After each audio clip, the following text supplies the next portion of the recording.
Hello, everyone. I'm Georgette Lopez-Aguado, VP of Client Relations here at Sonar Software. I'm thrilled to welcome you all to our Q2 Office Hours event. I've got a couple of fantastic guests. I'll be welcoming VP of Product Rick Seemann, as well as Warren Lynn, who is one of our product development managers. If you have any comments or questions, throw those in the comments section. I'll be taking a look and keeping an eye on that as we work through a number of features that have been released. And we're going to be able to give you a sneak peek at the end of today's session into our Q2 and Q3 roadmaps. So without further ado, I'm going to go ahead and welcome Rick to join us, and let's talk about a couple of new features that rolled out in Q1 that I think are pretty exciting for our customer base. How are you Let's doing, Rick? absolutely good to see you, Georgette. Good to see you as well. I'm So going I to think cue you up. Let's get started with a new launch for a territory on SonarPay. Where is that's a great SonarPay place to headed to start. next? Where I'm sitting right now, the Great White North. So SonarPay Canada has been something that basically since SonarPay US was rolled out, there's been a lot of interest. Obviously, the ethos of SonarPay was to bridge that gap between Sonar proper and the payments worlds. And I think we've done a really great job of doing that and demonstrating that. And obviously, there's been a lot of talk about all the great things that have been available to those in the States. So there's been a lot of interest in saying, hey, when is it coming? And the answer now is quite soon. So it is in a closed beta right now. I was talking with Lauren, who's heading up that project on my team. And she said, essentially, expectations are sometime in May. So we're planning on having that available at that time. Things are going really well with the beta. There were some small things, just, obviously different regulatory markets and things that need to be considered that were unique for Canada. But also we found going through that we actually had some unique opportunities to enrich the greater offering for everybody, which was a really nice thing to unearth. So one of those is an update that is being rolled out to our customer portal. And I wanted to mention that today. And that's going to really benefit everybody that uses the customer portal, because it's specifically an update to the billing section. And what you're going to find with that is that the invoice section within is going to have just more fidelity of information. You're going to have information on what's due on an invoice by invoice basis. The layout is improved. And another neat thing, obviously, as organizations mature, it's helpful to have any policies, for example, that you have more readily available. So baked right into the settings of the portal, we're going to have the option to display any of your policies that relate to billing, easily linked on the bottom of that page, just to be able to cover your bases and have those more readily available for your customers when they are in those payment situations. So that's one of the examples of kind of a change that maybe was precipitated by Canada, but everyone gets to benefit from it. And that's going to be a great additional bite at the apple for getting customers to have access to your terms and conditions, or what your disconnect policies are, or how to upgrade, even some troubleshooting documents, depending on what the company wants. It's just one more chance to get useful information into the hands of your customers. That's a very good point. And the way that it's been implemented, the door is wide open. What you label those links and the documents that they link to is totally up to you. So you could really get creative if you wanted. Well, and I know that we've also added some additional reporting capabilities for our U.S.-based SonarPay customers. You want to share some of that information with the team, with, with Definitely. with with our guests, not with the team. Anyone who's listening, I believe it's called the SonarPay Monthly Statement Report, and that is available in our standard report list. So you can check that out, follow along right now. And it is just a more detailed, comprehensive list of your transactions, your payouts, your refunds, your chargebacks, all in one place, which of course is what you're looking for. And again, when I was chatting with Lauren, kind of preparing for the stuff that we may want to highlight today, she made sure to let me know that what you see in that report today is kind of the beginning, not the end. And the idea is, again, we're continually closing that gap. And she let me know that there are some additional pools of data that are going to be made available, that are targeted to be rolled into that report. So what's there today is totally useful. So again, we knew there was more coming, but there wasn't any point in holding it back. So we said, hey, let's get it out there. Obviously, there's utility to the way that it sits, but just be aware one day, and I don't know exactly when that's going to be, when you visit that report, there's going to be even more data. And that, again, is really kind of the SonarPay story, is that we are, just because the lights are on, we're on a journey to make sure that we, bring that gap down to zero. It's such an exciting feature for us to be rolling out. And I may get my hand slapped for this, but I know that we're getting closer and closer to capital loans rolling out with SonarPay. So I'm very excited to know that that's going to be available first in the U.S. market, and then we'll be able to look at where and how we can expand that to other markets as well. Very cool opportunity. Yeah. Well, Rick, I'm gonna bring Warren on stage with me and talk through a couple of features that he can share with us as well. So I'll call you back in a little bit. Sounds good. I'll be here. Thank you so much for joining us. You are been with Sonar. Gosh, you're just killing it. We love seeing what your team is doing and the enthusiasm that you're bringing to the table. And to see your features start rolling out has to be very proud for you. So, yes, absolutely. I just wanted to have you talk a little bit about the account archiving feature, because that's actually a feature that's near and dear to my heart, because we use Sonar internally as well. We have our customer accounts that run through Sonar. So I was very excited to be able to start archiving some accounts that are long gone or never converted from lead to an active customer, and just clean up what all everybody can see. So tell us more about that functionality and why we brought it to life. Yes, happy to.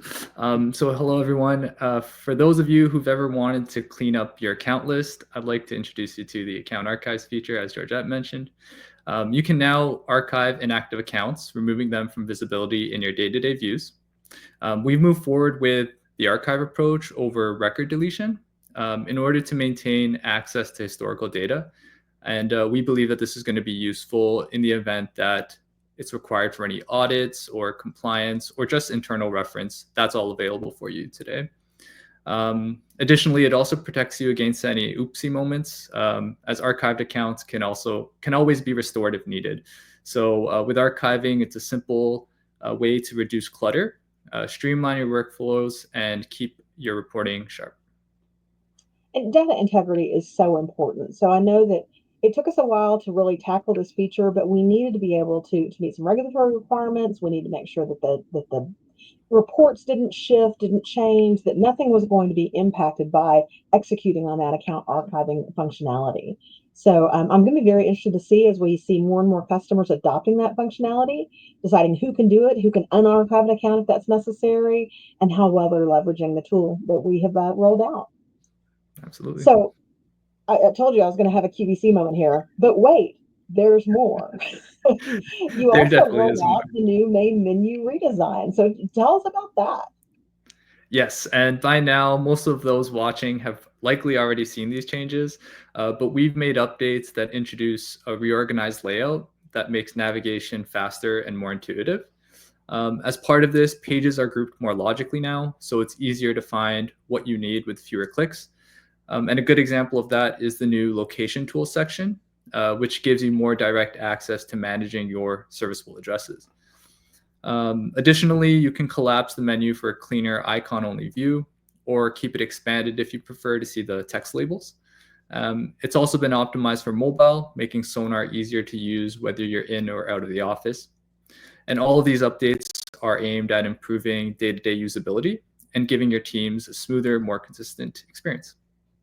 Those quality of life features that we're trying to roll out are so important. And I know that we get a little apoplectic when we roll out something that's so foundationally different for our customers, because people don't like change. I don't like change. You don't really like change.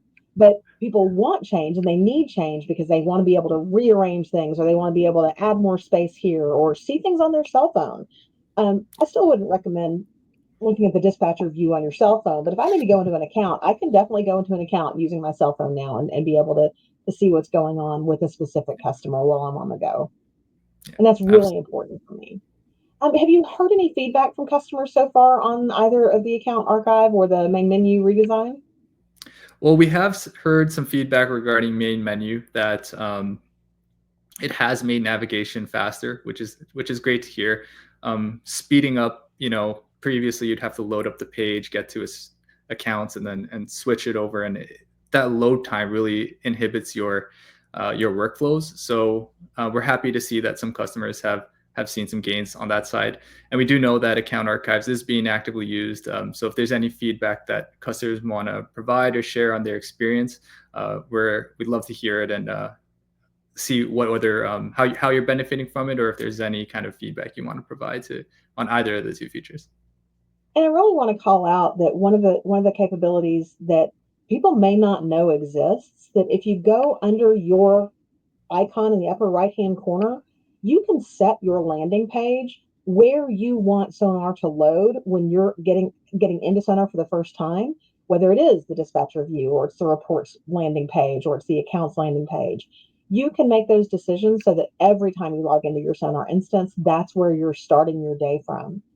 You can also use that area to update your pagination size, which I've learned recently a lot of people don't realize is available. You can change the query from being 10 accounts to 25 accounts to 100 accounts, and you can decide what is most comfortable for you. So I think those are great settings for people to revisit as they're looking at the main menu redesign and seeing how they can leverage that.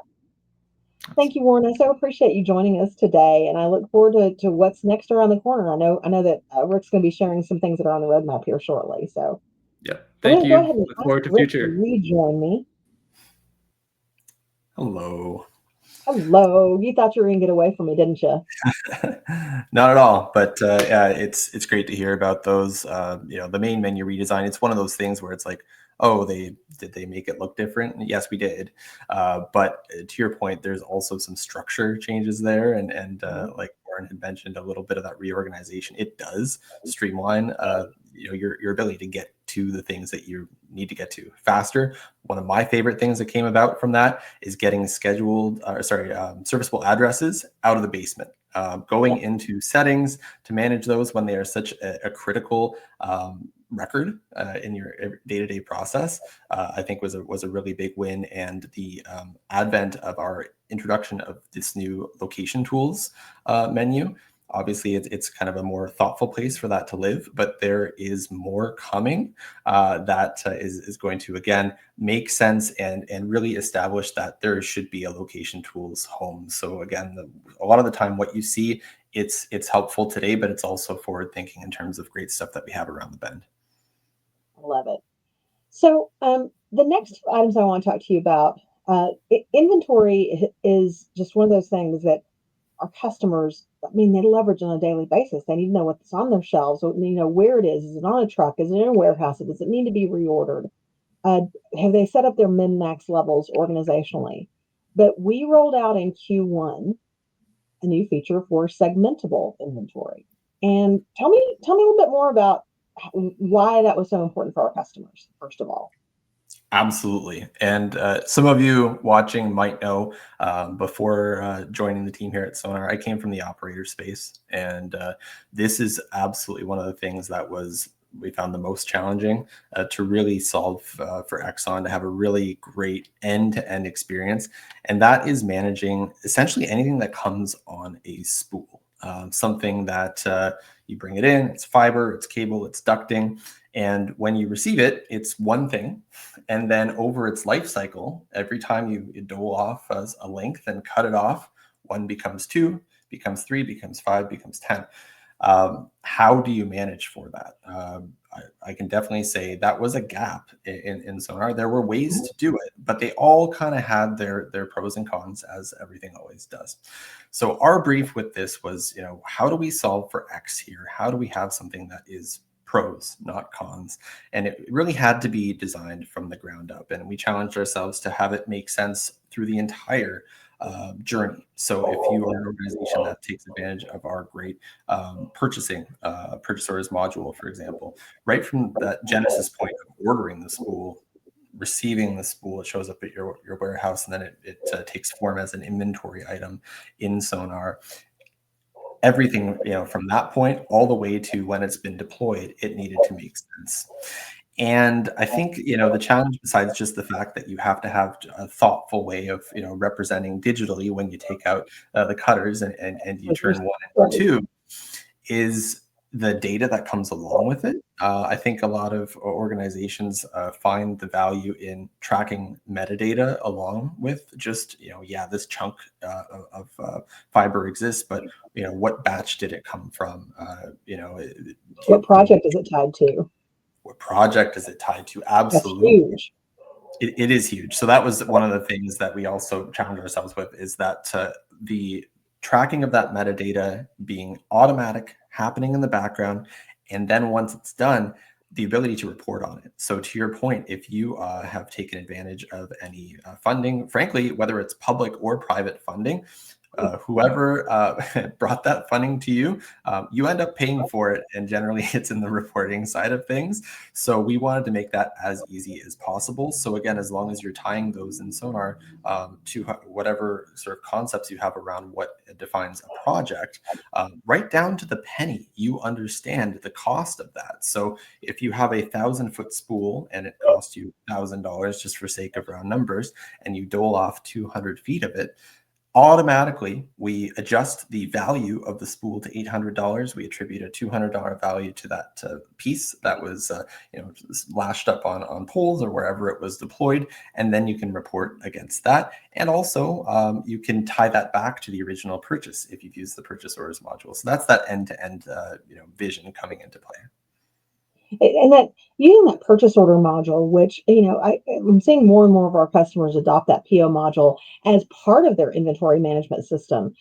Adoption was a little slow to begin with, but we're really starting to see people ramp up because they understand the value of being able to have, these are the people that we go to when we need to refill XYZ widget for our company. And this is how much we paid the last time. This may be how much we're paying this time.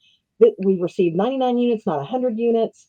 So it's not fully taken care of. Oh, by the way, what are our terms and conditions on this purchase order, and what are the taxes, and where do they need to be deployed to?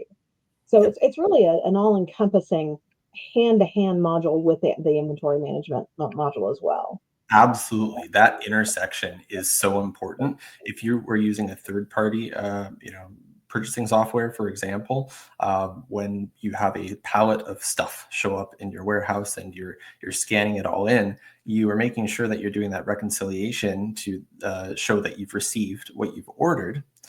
And then you're swivel chairing over and you're doing literally that exact same action to establish those as inventory items in Sonar. The great thing is when you use the integrated purchase orders module, receiving, which is that reconciliation that I described, automatically makes those inventory items show up in Sonar, so that what was two parallel, very distinct processes just becomes one, and that alone, from an efficiency standpoint, I think is a really compelling reason to look at your end-to-end processes and see what it would take to adopt the Sonar solution. Absolutely. Fantastic. Anything else you want to add on segmentable inventory? Yeah, I have one last thought. What I was painting a picture of being in the warehouse, and that's a very logical place to be when you're talking about inventory, but also you can be in the field. And, you may not know how much fiber you need until you get out there. So one thing that we really made sure of with this, because we understand that we didn't want to build half a horse, is that you need to be able to do that in the field. So as long as you're on the latest version of the Field Tech app, you have the ability to create those segments and move them around as inventory and do all those workflows that we just described there from your mobile phone using the Field Tech app. And I might be biased, but the way that it was implemented, I think, was really thoughtful. The workflows are quite natural, and again, we wanted to make sure that that experience was paralleled, because a lot of the time, let's be real, that's where those things are happening. You don't want to have a situation where you otherwise have to go and boot up your laptop to finish something. So just wanted to point that out, that as long as you're on the latest version, you can definitely take advantage of that feature on the app as well. I made a throwaway comment a minute ago about min-max levels. I think min-max levels are something that have not been fully adopted by many of our customers, and it's something that's very easy to adopt. It does exist within the inventory module itself. You can look at min-max levels on a global basis. So maybe you want to be purchasing 500 units at a time. So you need to know across all of your different inventory locations or trucks, when you're below that threshold, because now instead of waiting 2 weeks to get pieces of equipment, you need to wait 6 weeks for a piece of equipment. And so you may need to change those thresholds. But you can also have inventory location specific min-max levels. So if you need things to go from Westlake warehouse uh, over to another warehouse, you know that you have hit this minimum level, and you need to kind of readjust where you've allocated things across your ecosystem. Absolutely. And again, like everything else, when we really make a commitment to this across the board, you can report on those things easily. And I think maybe one of the reasons why, that sort of slid under the radar, if I remember correctly, that was part of our broader effort when we initially introduced the purchase orders module. It's Mm-hmm. obviously related to that because your min-max or kind of reorder report can Levels. inform your purchasing behavior. But it wasn't one of the headline things that ended up kind of rising to the top. And also, to your point, you don't necessarily need to. We would encourage that you check out the PO module, but you don't need to be using that in order to take advantage of the min-max. That is something that lives squarely within the inventory realm within Sonar. So yeah, I think that's a really good one to point out, because it is one of those things where I find sometimes chatting with customers, like, you can do that. You can do that for sure. I say that a lot. You didn't know we could do that? Yes, we can do that. Let me show you a way. And Exactly. so let me show you a way that you can look at the data within Sonar differently. I'm very excited about DataConnect. I was excited as we watched our beta participants come through the door and give us feedback, and we finesse the nuances of it. We're continuing to learn and refine what DataConnect will be for our customers. But share with the audience what it is. Absolutely. So again, with our commitment to making sure that all data is reportable, this gives you a different way to look at that. Obviously, the sort of in the box, out of the box way to approach reporting is our embedded reporting capabilities within Sonar. You have standard reports, you can create custom reports. But one thing, even if you are a wizard at creating the custom reports, that is always going to be true, is you're limited to report on the information that lives within Sonar. And obviously Sonar, it's got broad surface area, it touches a lot of corners of your business. So there's a lot of value in that, of course. But we also realize that it's not everything. Literally, 360 degrees of a business, there's going to be other data warehouses that come from other ecosystems. And there are intersections in between the data that lives within Sonar and the data that's on the outside. And that was the brief here, essentially. How do we bring those worlds together? And I think kind of in principle, let's say there's 3 ways to do that. The first way is what was incumbent, and it's what people were doing out of necessity, but it's manual. We hate manual, right? So you can establish your data that you're looking for in Sonar and get that into a cute little report, and you can do the same in your third-party system, and you can export them, and then you can like merge them together. Things like that are getting easier through like ChatGPT or whatever it is. You don't have to be an Excel wizard and pivot tables and all that, but it's still manual. And every time you want to pull that lens, you're pulling it over here, you're pulling it over there, you're merging information together. So that was kind of the status quo. So how do we bring the two worlds together? And so there's 3.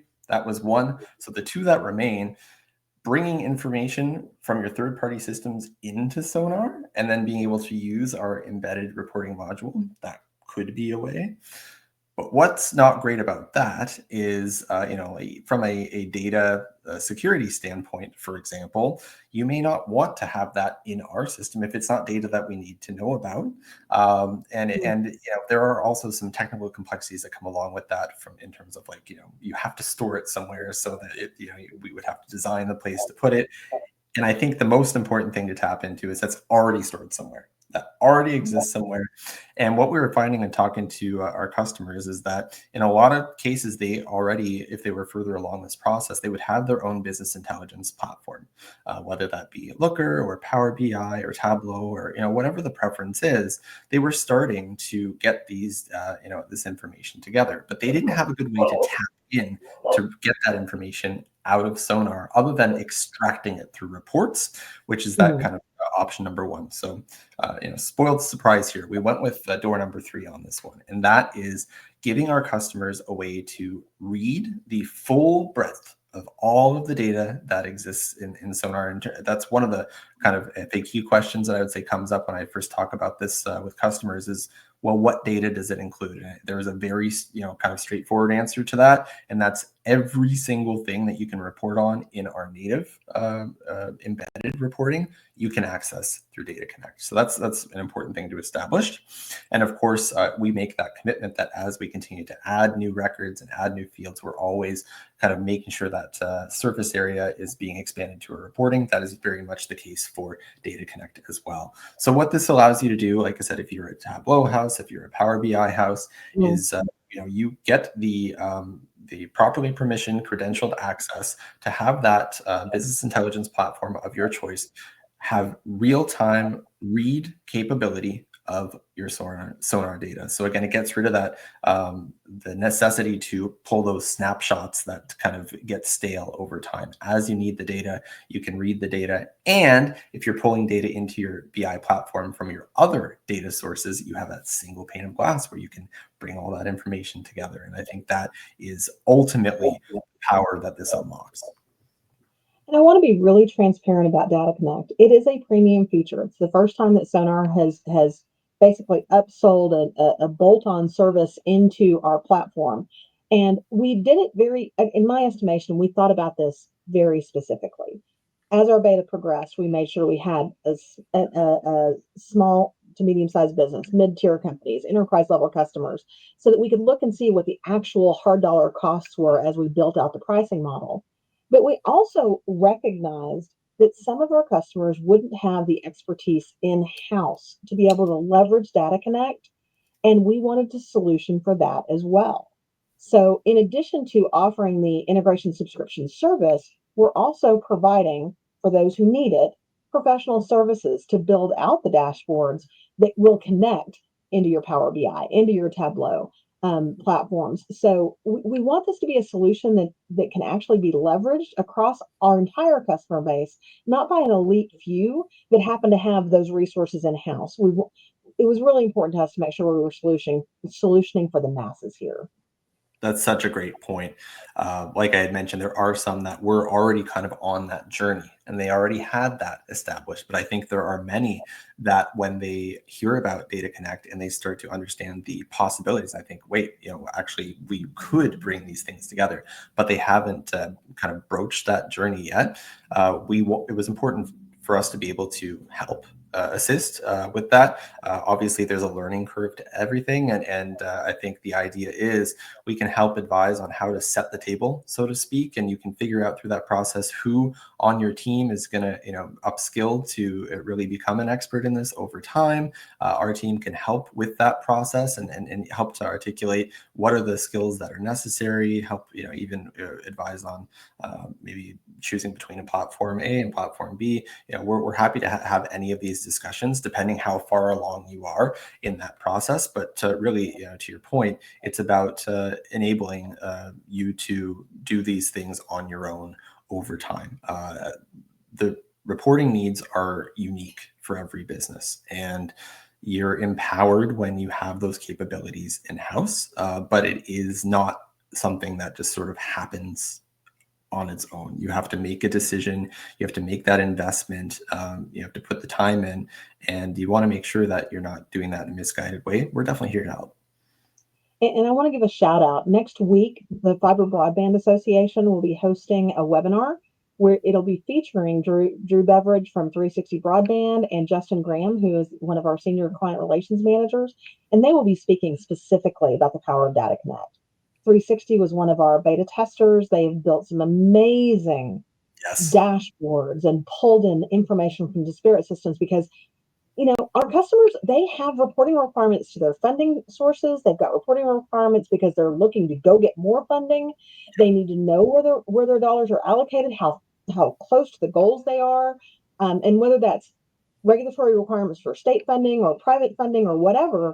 I see this as a really great way to help our customers grow bigger, stronger, faster with data that is cohesive. all come together in a single pane of visibility. Absolutely. That beta was a lot of fun to watch because, and this is one of maybe I would say the more challenging things about this rollout, because it's just sort of like, I don't know, you have like a bunch of paints and it's like, this could be this beautiful work of art, but it's like, okay, but it's paints. Like, to paint a picture to our customers, I'm like, okay, but I get it could do anything, but what does that mean for me?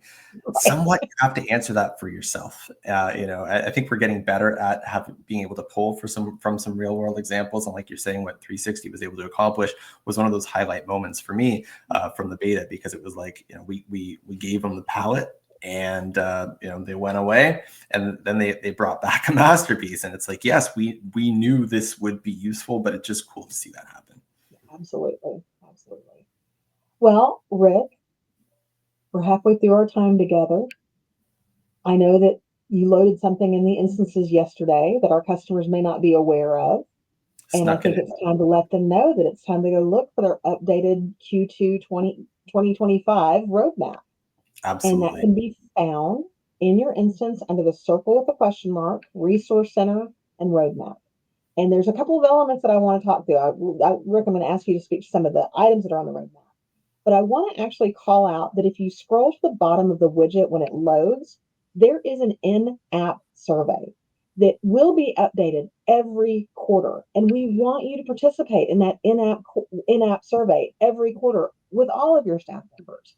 That's what helps us drive some of the data points for what's next. What's the most important thing for our customer base across the entirety of the customer base? Do you want to speak at all to the survey and how you're leveraging that internally? Sure. So, like you had mentioned, there's different sections to the roadmap, and for those that have been watching closely, it is our internal goal to do an update as close to kind of the turn of the calendar quarters as possible, and we're 10 days in to the month or into the quarter as well. So we did pretty good. And that was pushed out to, I think, early this morning. So if you do go in, you're going to find that it is updated, and the sections are the same. So there is a now, there is a next, and there is an on the radar section. And, it's now is stuff oftentimes that is actually being worked on like right now by our amazing development team, or it's the stuff that we know that literally they're going to work on it next week or whatever the case may be. So that's stuff where if you see anything in now, you can pretty much set your watch to the fact that it is happening, and you're probably going to see it pretty soon. Next, I mean, I probably don't need to connect the dots for you there. It's the stuff that we are anticipating we are going to pull essentially into now the next time you see the roadmap. And generally speaking, that is what happens when you kind of put the roadmaps next to each other and play spot the difference. Obviously, we leave the door open for strategic changes.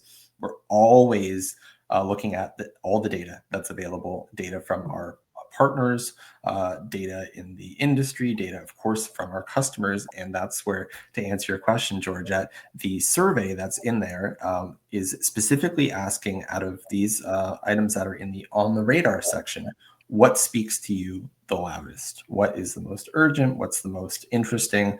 What do you want to see pulled in from on the radar to next and then into now? So that's the a big source of data that we have in terms of having a good fulsome understanding of what our priorities should be. And that really is, I think, the most powerful way to just have your voice heard. Obviously, that is being in the resource center available to all users. And within your organization, you may not necessarily have full alignment on what, maybe there'd be a little bit of bickering around the lunchroom table about what your top 3 things are from on the radar, because obviously, the warehouse is going to have different needs from sales, is going to have different needs from technical support, is going to have different needs from network, right? So that is a user level thing. How you want to leverage that strategically as an org, you can decide if you want to have the brawl in the lunchroom and then be a united front and have everyone go back to their desks and say the same thing. You can totally do that. Or it could be on an individual basis, and then we will reconcile the data and we will figure out, kind of as a blend of the results, what the cream was that rose to the top. So what's on the list for now. There's some I good know we've stuff. got a demo, an internal demo coming up this afternoon for a feature that's being built. So, what else out there? Yeah, so certainly the demo that's in, that'll certainly be the next thing that you see, and that speaks to a need. And actually, I can stitch a couple of these together. So with that, there's some updates to just the way that Sonar, what we allow you when it comes to sent messages out of the instance.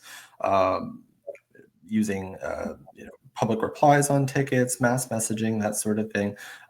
The ability to see in the instance what was sent, kind of like a sent box in your Gmail or Outlook or whatever the case may be. That is something that has not been possible, and it will be possible. So I know that's one that we've heard a lot of feedback on. We wanted to make sure that the content that was being represented was accurate there. It's one of those things that sounds simple enough, but with what's happening behind the scenes and what is actually building those messages that goes out, there's a combination of static data and referential data in terms of being pulled in from different fields and triggers, and it's situational, some of it's static. So that did need to be, built in a thoughtful way to make sure that that would be an accurate record of truth when it is referenced, and that is being introduced.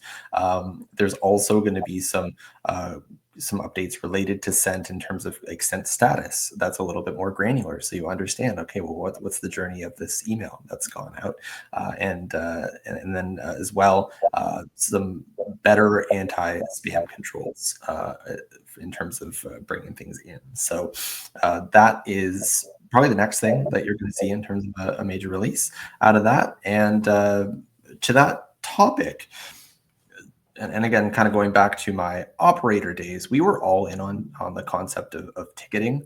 Having your OSSB SSB the source of truth for all of your messaging is a lot easier, because it is that single pane of glass view of what correspondences have gone out to this customer.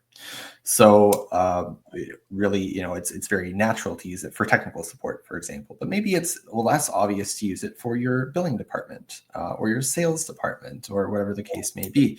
But there are definitely merits in doing so. One of the things that is kind of a pain in the butt is when you just want to send a message, like that you just want to sit it as if it were an email. And if you've conditioned your staff to not be using their personal mailboxes and to be using Sonar in that way, it's extra steps because essentially to send a message like that, the most natural way to do it is through a ticket. But then tickets, you have to establish it as a ticket and then you send it out. So we understand that was a great quality of life opportunity to just cut down the overhead in terms of just sitting down at Sonar, sending out a message, moving on to the next thing on your list. So that is on our roadmap that was just put out, the ability to easily send a message straight from the account, more akin to if you go into an email composer and hit new. And obviously for those that are taking advantage of our outbound SMS, that is another way to send correspondences out from Sonar, but it's different because it is templated. It's controlled messaging. Right now, it's in the triggered realm. You can do mass messages, but the messaging is relegated to the templates that we have available.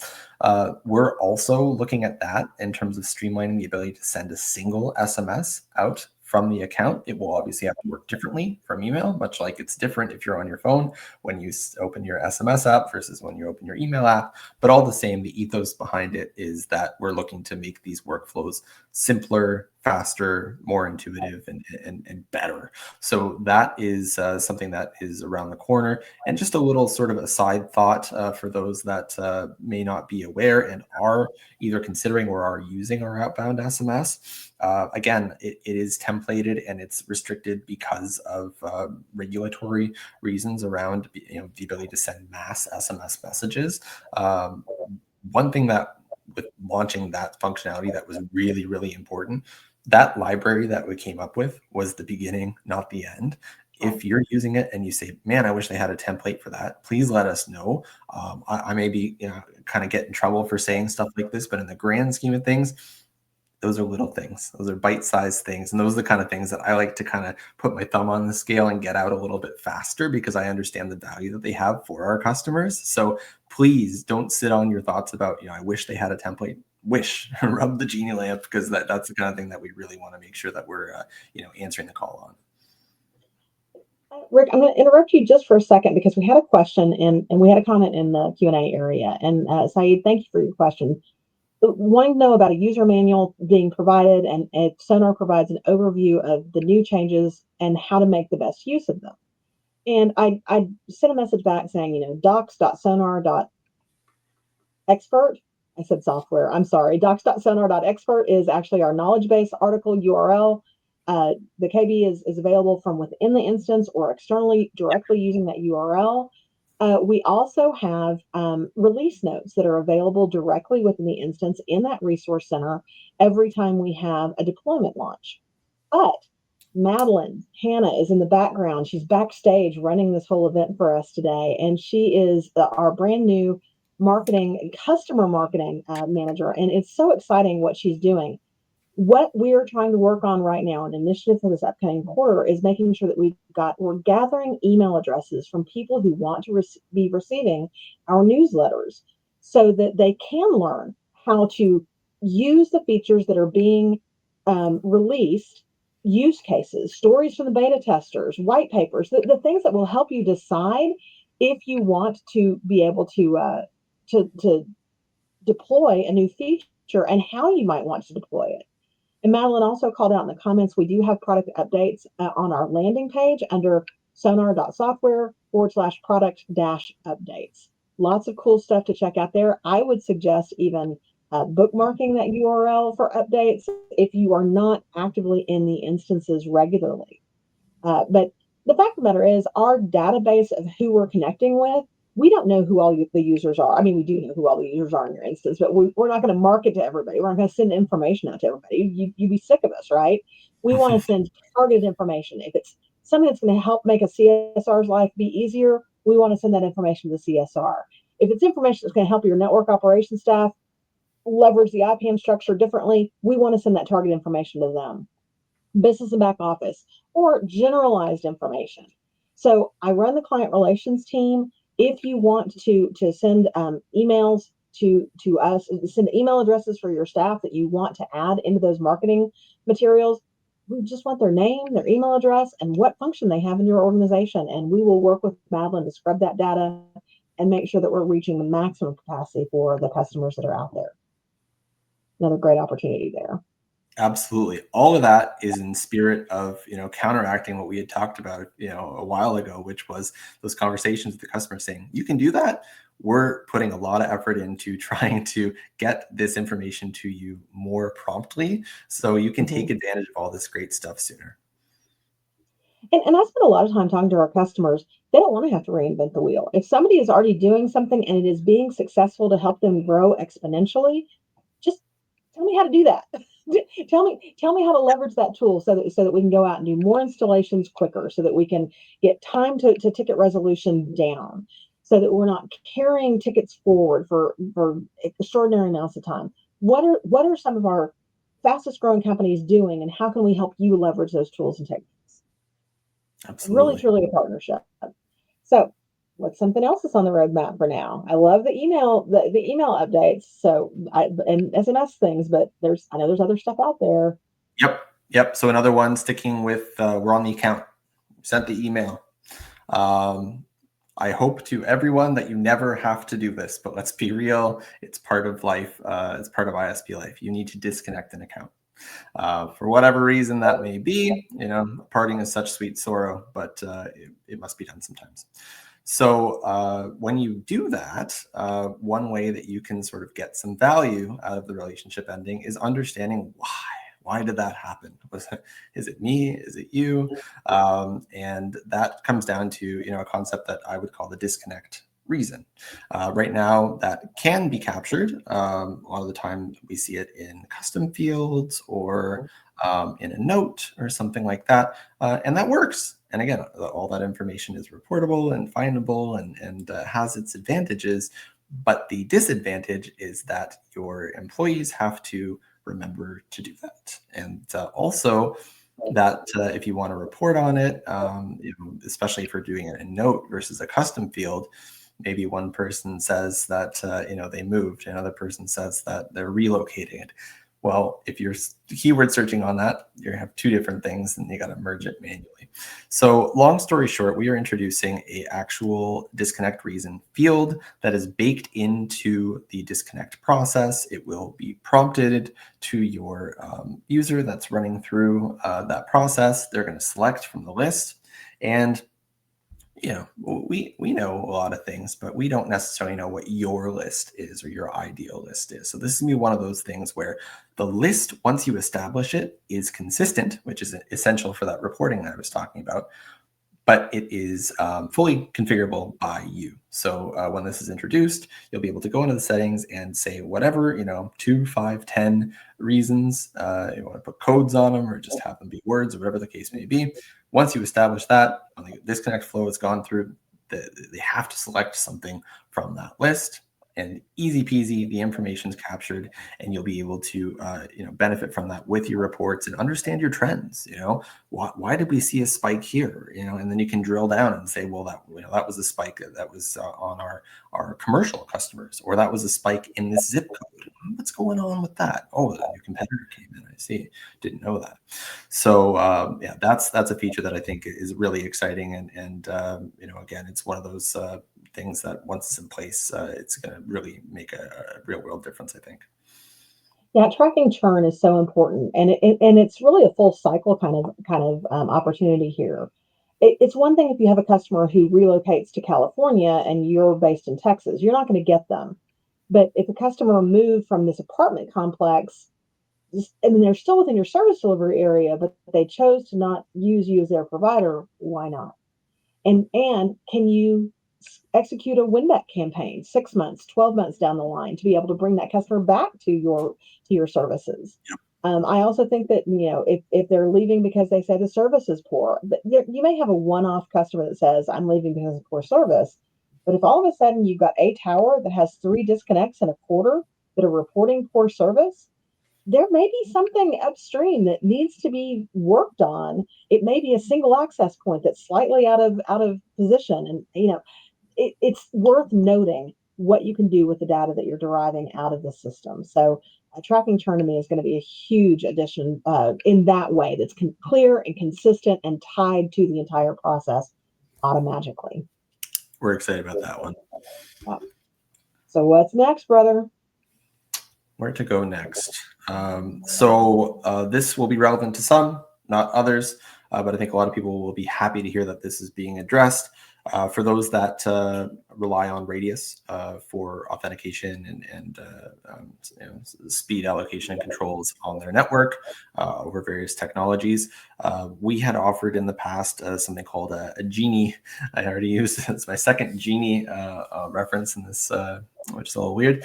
But so we call it the FreeRADIUS3 Genie, FreeRADIUS2, but like the name suggests, it's a wonderful freeware platform that allows you to stand up a Radius server, and we provided that Genie as just an easy connector to get Sonar in with that and get information flowing and be able to fold that into your process for service automation provisioning.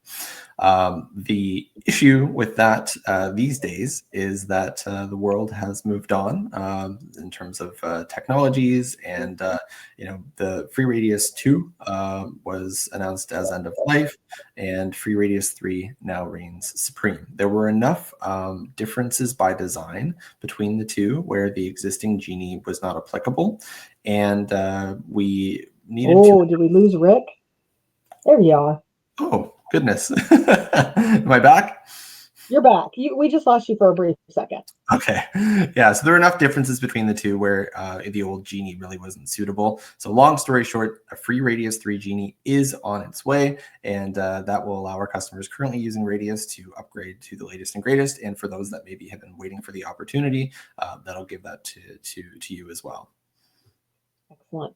We had talked about whether to talk about that on office hours, and I thought it was really important because Many of the integrations that we roll out for our customers, they're not static. They change. They have security patches. They have updates. API endpoints change. We have to be able, they're living, breathing integrations that require our team to not, you can't just set it Yes. and forget it and walk away. You have to be able to continue to work with those partners and partnerships and make sure that the connectors are working the way that everyone's anticipating and get feedback from the customers that are leveraging the tools as well. So it's a constant loop. We you talk a lot about crawl, walk, run, but even after we're running with an integration, you got to pass the baton sometimes, and we have to update and upgrade and make sure that we're in the next season with that integration as well. Indeed. And one of the things that I wasn't planning on mentioning, but your segue was just too good to leave hanging. We are also queuing up an update to the Vetro Fiber Map integration. And this is going to be, everyone will benefit from this, even those that are currently using it. But this is currently a bit of a blocker for those that may be looking to adopt the integration. And to your point, with these partnerships that we have, Sonar, progresses and changes, as do our partners' platforms. And that's what's happened with FiberMap, is that they have evolved their platform. This is more on the authentication side of things. So it's a little bit kind of behind the curtain, but the method that was used to authenticate with the existing implementation of the integration has been deprecated. And, as a good partner, we understand the reasons why, and we required, some rework on our end. So we're taking that work on. That has been scheduled. Again, you're going to find that in the now column of the roadmap that is currently published in the instance. And, like I said, for those that are currently using it and using that user level authentication, you can take advantage of the improved integration level authentication. And for those that may have spoken with Vetro and understood that, basically to adopt the integration, this is a change that is pending. Just be aware that is happening, and that blocker should dissolve pretty soon. Well, Rick, I think we've got time for one more on the roadmap item to share with our guests. And what do you want to select? I think I know the one for sure. So this is a two-parter. I won't go in crazy detail for sake of time, and because it's a two-parter, you'll see the first part and then you'll see the second part. And we decided to release the first part on its own for a couple of reasons. So what we're doing is we're introducing the ability to tie together two records. The one record is an account data service. And you can, for the first time, establish a finite tie between the account data service and an inventory item that's on that account. So essentially, you are communicating that this is the inventory item that is used to deliver this service. And I had specifically said data service, but in this case, I believe we built it in a way where you could do it with other things as well. So maybe you do a managed Wi-Fi service, and that's a recurring service on the account. You can connect that with the router that is on the account. So it just gives a little bit of organization, and we're releasing that first. So obviously it's informational. Again, it can be reported on, but that isn't like kind of like the wow factor here. The reason we're releasing that first is it has some value. If you want to start using it and connecting the dots and having that data be a little bit more high fidelity, you can do that. But we are putting this in because we are going to be broadening what you can bill on the account basis for your data services. Right now, there is a strict one-to-one relationship between a unique data service on the account and the account. So essentially, you can sell one data service on the account, which makes sense in most cases. But one use case where it falls short is if you're selling a primary service and maybe a redundancy service. So you've got fiber, but in the case of a fiber cut, you want to have that wireless because it's a really high demand customer use case. Right now, to do that, I think you're probably going to be using parent-child. It works. It'll all get it on one invoice, but it's kind of some unnecessary bloat. We're going to give that a new concept where you can have a primary service and an additional service on the same account. But obviously, you need to be able to, for automated provisioning, know what inventory item is relevant to which, so we can make sure that those things can be supported over time. So if you are planning on using and billing the multiple services per account, you're going to want to set the table. So we're releasing that first part so you have time to, comfortably get all those connections in place and understand that that second part is going to be coming, and you can take advantage of that and just be prepared. And I just suspect that Q2 is going to fly by us at the speed of light, the way Q1 did. And all of these things that you've just shared with us that are on the radar will be released into the universe and available for our customers in the very near future. So, Rick, I really appreciate you sharing that information with us. My pleasure. Before we close, I do want to shout out that we thoroughly enjoyed being at WISP America in March and connecting with many of our fixed wireless operators. I know we're also looking forward to Fiber Connect at the beginning of June. But I want to call out that at WISP America, we had a debut of sorts. Internally, we have always referred to our logo as George, and George has his own personality. But when we had our kickoff meeting in February and earlier this year, one of our team members, Daniel LeBlanc, actually 3D printed versions of our logo. George, got little legs. So he went to WISP America with us, and we took photos with him all around the event center with our partners in the Perseem booth. He went to go visit the Calix, our friends at Calix. He even sat on a ditch witch. It was just an epic adventure for George. And I just want to welcome George to our ecosystem. I think you'll be seeing him more and more out and about on the town. And know that we're taking something that for the last 10 years has really been inside the house for us, kind of an inside story. And we're taking George out into the world. So George was joining us on today's office hours for the first time ever, and making sure that we're staying on point and staying on time. Welcome, and George. With that, I think I've answered all the questions that were in the comments section. Rick, as always, I love chatting with you about what's launching from our divisions, working collaboratively to make sure that we're helping our customers grow bigger, stronger, faster. And I can't wait to see what Q2 has in store as we roll these features and facets out for the Sonar community. This was awesome. Thanks for having me on. Thanks so much, guys. Have a great day.